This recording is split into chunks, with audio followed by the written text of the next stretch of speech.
Assalamualaikum warahmatullahi wabarakatuh dan selamat sejahtera. Jumpa lagi kita hari ini untuk kita sambung membincangkan buku teks tahun 6 KSSR Makan. Hari ini kita berada pada muka surat 30. Kita nak imbas kembali apa yang kita telah belajar berkenaan dengan sistem pembiakan manusia. Lepas tu nanti insya-Allah kita akan bincangkan asah minda. Saya tahu mesti ada di antara awak yang tengok video ni sebabkan nak tengok jawapan asah minda kan. Jadi sebelum tu jom kita imbaskanlah dulu sistem pembiakan manusia. Jadi tajuk ini tentang sistem pembiakan manusia.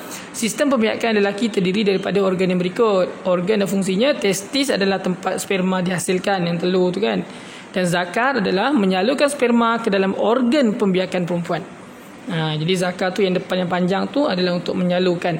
Yang testis telurnya tu adalah untuk menghasilkan sperma. Okey.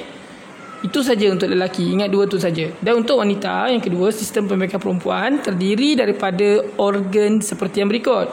Okey, organ yang pertama dan fungsi dia faraj. Faraj tu yang mana? Saluran yang menerima sperma daripada zakar. Faraj ni bahagian yang zakar boleh masuk tadi. Zakar boleh masuk kawasan faraj je kan.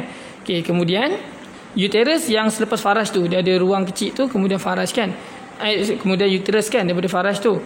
Jadi sperma yang lalu tu, yang keluar daripada zakar tu, masuk ke dalam uterus. Okey. Tempat untuk embrio berkembang dan membesar. Okey, mula-mula sperma tu dia akan masuk ke uterus, kemudian dia akan berenang pergi ke tube fallopian. Bila dia dah dapat embrio, bila dia disenyawakan dah jadi embrio, dia akan turun balik ke uterus tu lah, bahagian perempuan yang paling besar tu, yang tengah-tengah tu kan. Okay. Dan tube fallopian adalah tempat proses persenyawaan berlaku antara sperma dengan ovum. Dia berlaku dekat tiga tiup tu lah, macam laluan nak ke ovari kan. Kat situ. Dan ovari pula tempat ovum atau telur dihasilkan setiap bulan. Maksudnya sama ada kiri atau kanan, salah satu tu lah dia akan keluar dan hasilkan telur lah. Okay. Jadi telur tu lah yang akan bersatu dengan ataupun bersenyawa dengan sperma. Okay. Okay, yang ketiga, proses persenyawaan manusia sehingga bayi dilahirkan adalah seperti yang berikut. Ini yang penting Zakar menyalurkan sperma ke dalam faraj. Okey, siapa yang salurkan? Zakar. Okey, fungsi dia salurkan sperma ke dalam faraj. Mula daripada situ. Okey. Kemudian sperma berenang ke arah ovum. Renang pergi ke ovum. Sperma bersenyawa dengan ovum dan membentuk zygot. Okey, kalau video sebelum ni saya dah cakap yang persenyawaan tu berlaku, proses persenyawaan berlaku daripada daripada sperma bercantum dengan ovum. Bukan proses persenyawaan berlaku, sebenarnya saya betulkan sikit lah yang video yang lepas tu, proses persenyawaan tu berlaku daripada zakar menyalurkan sperma ke dalam faraj. Cuma persenyawaannya tu berlaku, yang saya sebut minggu lepas tu, sebenarnya persenyawaan tu berlaku apabila sperma masuk ke dalam ovum. Itulah persenyawaan berlaku. Okey. Sebab yang minggu lepas tu saya nak bagi tahu awak supaya awak tak tersalah. Kadang-kadang ada yang sperma masuk tapi dia tak dapat bersenyawa dengan ovum. Jadi sebab tu saya nak clearkan yang tu. Jadi untuk kali ni saya terangkan lebih lanjut lah. Jadi kalau untuk dalam tahap sekolah rendah ni, tahun 6 ni, jadi kalau dia kata proses persenyawaan, kita mula je dengan zakar menyalurkan sperma ke dalam faraj. Mula ikut yang ABC ni lah. Kemudian C, sperma bersenyawa dengan ovum dan membentuk zygot. Ingat bila dia bersenyawa saja, nama dia zygot dulu. Zigot. Kalau baca Melayunya zigot lah. Kemudian zigot ni dia membahagi kan, membagi dan membentuk embrio. Dia macam dah ada bentuk. Macam ada bentuk kecil sikit, bentuk sikit, ada macam macam alien sikit bentuk dia kan. Kemudian embrio ni berkembang dan membentuk fetus. Kat mana dia berkembang ni? Berkembang dekat dalam uterus tu. Dan kemudian fetus tu dilahirkan dan dikenali sebagai bayi. Bila dia keluar je daripada tempatnya, dia lahir je ke dunia ni, nama dia adalah bayi, baby, kan. Yang keempat, pembiakan adalah penting kepada manusia untuk menambah bilangan populasi dan mengelakkan kepupusan. Kenapa penting? Sebab menambah populasi lah, nak bagi ramai lah kan, dan mengelakkan daripada pupus. Kalau tak beranak kan, nanti kan manusia habis hilang daripada dunia ni kan. Okey, sistem saraf. Kemudian kita ada belajar tentang sistem saraf. Sistem saraf ni apa? Sistem saraf manusia terdiri daripada dua sistem, iaitu sistem saraf pusat dan sistem saraf periferi. Yang saraf pusat ni terdiri daripada otak dan saraf tunjang. Otak dan saraf tunjang ke bawah tu kan. Dan sistem saraf periferi pula terdiri daripada rangkaian saraf-saraf yang lain lah. Jadi sistem saraf pusat berfungsi untuk menerima maklumat dari organ deria dan mengkoordinasikan gerak balas. Saraf pusat ni dia dapat maklumat daripada organ dia tu sampai kat saraf pusat. Tu saraf pusat kata okey, buat apa? Dia bagi arahan.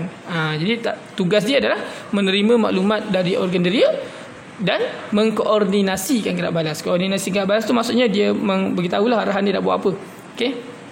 Contoh tengok kat sini otak. Okey, otak ni sistem saraf pusat kita terbagi ada dua kan. Iaitu otak dan saraf tunjang. Otak ni mengkoordinasikan tindakan terkawal dan luar kawal.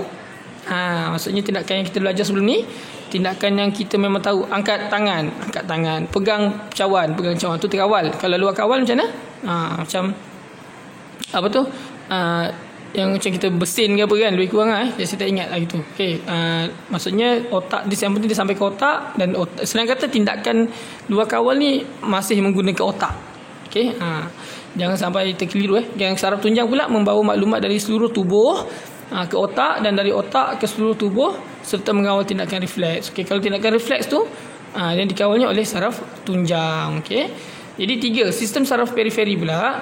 Tadi 2 kan, pusat dengan periferi kan. Periferi ni berfungsi untuk menghantar isyarat dari bahagian tubuh ke sistem saraf pusat. Okey, maksudnya seluruh badan kita yang ada wire-wire tu sebenarnya saraf periferi lah. Kita hantar ke saraf pusat kita, iaitu saraf tunjang dan juga otak lah. Okey, untuk menghantar isyarat dari bahagian tubuh ke sistem saraf pusat, dan kemudian dia hantar isyarat dari sistem saraf pusat tu ke bahagian tubuh yang lain. Dia hantar arahan pula. Maksudnya tugas dia, tangan terkena duri kan, lepas tu nanti dia hantar maklumat masuk ke dalam, beritahu ke saraf tunjang sampai ke otak kata, oi, sakit ni, tarik tangan, gitu kan, ataupun sakit ni, sila menangis contohnya kan. Jadi dia sampai ke tangan, sampai ke air mata keluar, sampai ke tangan kita akan tarik. Tu dia tukang bawa maklumatnya tu, saraf periferi ni. Okey, so yang keempat, sistem saraf yang tidak berfungsi dapat mengakibatkan keadaan seperti Bell's palsy, yang muka terberut tu kan, yang sebelum ni kita dah beritahu kan, dan juga masalah keseimbangan tubuh yang lain, badan tak seimbang lah. Okay, sebab kita boleh nak cover diri kan. Okay, kemudian sistem saraf boleh dijaga dengan mengamalkan langkah-langkah seperti yang berikut. Macam mana kalau kita nak jaga sistem saraf? Tak susah, senang je. Kita makan makanan yang seimbang, kita elak minum minuman beralkohol, kita tidur yang mencukupi, dan kita memakai alat pelindung tubuh. Okay, macam pakai helmet ke kalau kita keluar kan, atau kita pakai, kalau naik motor, lumba motor tu belakang tu ada bantal yang keras tu kan, dan menjalankan aktiviti harian dengan postur yang betul. Duduk, tidur, diri angkat barang, dari cara dia sendiri. Okey, ada poster yang betul. Okey, jom. Sampailah. Jeng awak nak kan? Okey, asah minda. Okey. Jawab semua soalan yang berikut dalam buku latihan sains ni. Kalau cikgu suruh buat, awak buatlah. Okey. Yang pertama, labelkan organ pembiakan lelaki di bawah dan nyatakan fungsinya. Senang saja. Yang pertama tu A tu organnya adalah testis. testis. Fungsi dia apa? Menghasilkan sperma. Ni dah ada kat atas ni, nampak? Sebab tu saya suruh baca dulu atas ni kan. Nampak ni, testis tempat sperma dihasilkan. Kemudian yang kedua tu zakar kan, ayat pertama ni kan, zakar tu kan, menyalurkan sperma ke dalam organ pembiakan perempuan. Itu tulis dekat sini. Dekat nombor 2 B tu, organ adalah zakar, fungsi dia menyalurkan sperma ke tempat perempuan lah, ke organ pembiakan perempuan. Dah ada kat atas tu. Okey. Okey, seterusnya. Kedua, rajah di bawah menunjukkan organ pembiakan perempuan. Okey. A. Apakah yang berlaku selepas ovum yang dihasilkan oleh Y? Okey, siapa yang hasilkan dia tu? Kan ovari kan? Bercantum dengan sperma. Apa yang akan berlaku selepas ovum yang dihasilkan oleh Y bercantum dengan sperma? Apa berlaku? Aku tulis kat situ. Proses persenyawaan berlaku dan zygot terhasil. Okey. Proses persenyawaan berlaku dan zygot terhasil. Z-I-G-O-T tu kan, zygot tu. Okey.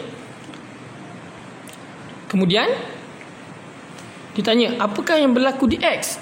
X tu kat mana? X tu dekat sini kan, dekat tengah-tengah tu uterus tu. Dia tak tanya pula apa yang akan berlaku dekat tiub Filipio ke tepi tu kan. Dia tanya kat X. Jadi jangan sampai silap. Okey, dekat X tu berlaku apa? Bukan persenyawaan kat situ kat situ berlaku apa? Dekat situ berlaku zygot membesar, embrio membesar. Okey, embrio membesar je. Kita tengok kat sini. Senang kata kat sini lah, kita tengok kotak ni. Okey, nampak ni uterus kan, uterus tu tempat embrio berkembang dan membesar. Nombor 2 uterus tu fungsi tempat untuk embrio berkembang dan membesar. Jadi awak jawab kat sini Yang B tu apa yang berlaku di X? Embrio berkembang dan membesar. Okey.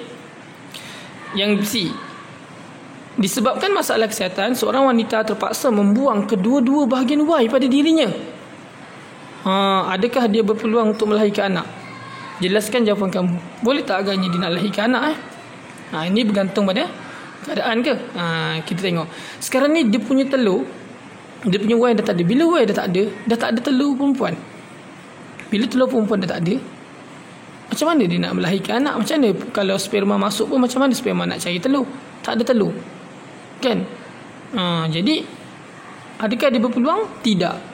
Kerana apa? Kerana telur tidak dihasilkan, telur tidak dapat dihasilkan oleh wanita itu. Okey, itu jawapan dia. Tidak, kerana telur tidak dihasilkan oleh wanita itu. Jadi sperma tak boleh nak bersenyawa. Okey. Okey, jom kita tengok seterusnya. Lengkapkan proses persenyawaan sehingga bayi dilahirkan. Okey, A. Zakar lelaki menyalurkan sperma, kan, ke dalam faraj ke apa? Kita tengok sini ayat dia. Jangan sampai salah. E. Ke dalam faraj, kan. Okey. Betul lah. Okay, zakar lelaki menyalurkan sperma ke dalam faraj perempuan. Okey. Kedua, sperma berenang ke arah tiub falipio. Okey, tiub falipio, dan akan sperma berenang ke arah tiub falipio dan akan bersenyawa dengan satu ovum, kan, dan akan bersenyawa dengan satu ovum. Okey. Yang C, ovum yang telah disenyawakan, bukan, zygot zygot yang telah bukan ovum lah, kan. Ovum C, ovum yang telah disenyawakan dengan sperma dikenali sebagai zygot, Z-I-G-O-T, zygot. Okey. D, zygot akan berkembang di dalam uterus seorang ibu dan membentuk apa? Embrio. E-M-B-R-I-O, embrio. Okey. E pula, embrio kekal di dalam uterus ibu sehingga kurang lebih 9 bulan, sehingga cukup lengkap dengan organ-organnya. Okey. Yang keempat, embrio dilahirkan dan dikenali sebagai bayi. B-A-Y-I, bayi. Welcome to the world. Okay. Okay, jadi tu settle lah berkenaan dengan tajuk yang korang paling suka lah, kan. Okay, sekarang ni kita pergi kepada sistem saraf pula. Okay, ingat labelkan sistem saraf manusia di bawah. Okay, yang pertama otak dengan saraf tunjang, kan. Yang kedua adalah rangkaian saraf. Jadi yang A tu apa? Sistem saraf pusat. Yang B itu adalah sistem saraf periferi. Sistem saraf periferi. Periferi, kan. Periferi, peri, periferi. Dah macam bahasa F pula aku baca, ya. Okey. Kalau takut salah, semak kat atas, ya. Okay, yang kelima. Dah nak habis lah soalan terakhir. Perihalkan jenis tindakan sistem saraf dan urutan aliran isyarat yang terlibat bagi setiap situasi di bawah. Okey, kita tengok jenis tindakan sistem saraf, kan. Okay, jom kita tengok situasi A. Zaimi memegang cerik yang panas, lalu tangannya terangkat dengan segeranya. Apakah jenis tindakan sistem saraf ni? Dia nak jenis dan urutan ni, kan. Kita kena tengok. Yang kedua, situasi B, Siti mendengar bunyi deringan telefon lalu mengangkatnya. Dia dengar, dia angkat, ni biasa je, kan. Okay, jom kita tengok balik kat nota atas. Tadi dia pegang cerik, dia satu lagi dia dengar bunyi telefon. Awak pun boleh semak balik dekat buku atas sebab saya nak nampak jelas. Tadi yang terpegang benda panas tu, yang mula-mula tadilah, yang pertama tadi. Okay, jadi kita jawapan dia macam gini. Jawapannya adalah tindak balas refleks. Jawapan yang A tadi, tindak balas refleks. Okey, kenapa? Tulis kat situ. Cara dia adalah gini. Awak salin yang gini. Rangsangan dikesan oleh organ delia. Organ delia menghantar isyarat kepada saraf tunjang. Saraf tunjang hasilkan gerak balas. Maksudnya aliran isyarat daripada rangsangan kepada gerak balas. Jadi dia kata perihalkan sistem saraf pusat. Inilah dia. Yang ini adalah perihalkan tindakan refleks sebenarnya. Okey. Jadi jawapan dia macam ini. Untuk yang kedua, dia tengok barang, dia angkat, dia pegang tu, itu namanya tindakan terkawal. Okey, tindakan terkawal macam inilah. Tindakan terkawal. Okey. Tindakan terkawal, contohnya rangsangan dikesan oleh organ deria menghantar isyarat kepada otak menghasilkan gerak balas. Ini adalah untuk yang kedua tu. Okey, yang B tadi. Boleh faham tak? Jadi tindakan terkawal yang tak terkawal ni sistem saraf pusat lah. Maksudnya yang tak terkawal tu bukannya kita terangkat cepat, bukan. Yang tak terkawal tu adalah yang memang berlaku dalam badan kita tak perasan. Jadi untuk yang jawapan tadi A, yang ni B, jawapan untuk B, nama dia tindakan terkawal atau salin. Yang rangsangan dikesan oleh organ deria, dia menghantar isyarat kepada otak menghasilkan gerak balas. Ni. Kalau yang A tu, yang dia pegang benda panas tu kan, yang tadi itulah yang saya terangkan tadi, yang berkenaan dengan tindak balas refleks. Okey, saya rasa sampai situ saja untuk hari ni. Okey, itulah dua jawapan, iaitu satu tu tadi adalah tindakan refleks, yang situasi B tadi A adalah tindakan refleks dan B tadi adalah tindakan terkawal. Okey, jadi saya rasa sampai situ saja. Okey, pada video akan datang kita akan sambung lagi dengan tajuk baru, iaitu unit 3 mikroorganisma muka surat 33. Okey, jadi kalau nak tahu apa yang cerita pasal mikroorganisma ni, apa benda mikroorganisma ni, kalau nak tahu, nantikan video terbaru daripada saya. Okey, teruskan subscribe, tekan butang loceng dan nantikan video terbaru daripada saya. Assalamualaikum warahmatullahi wabarakatuh dan selamat sejahtera.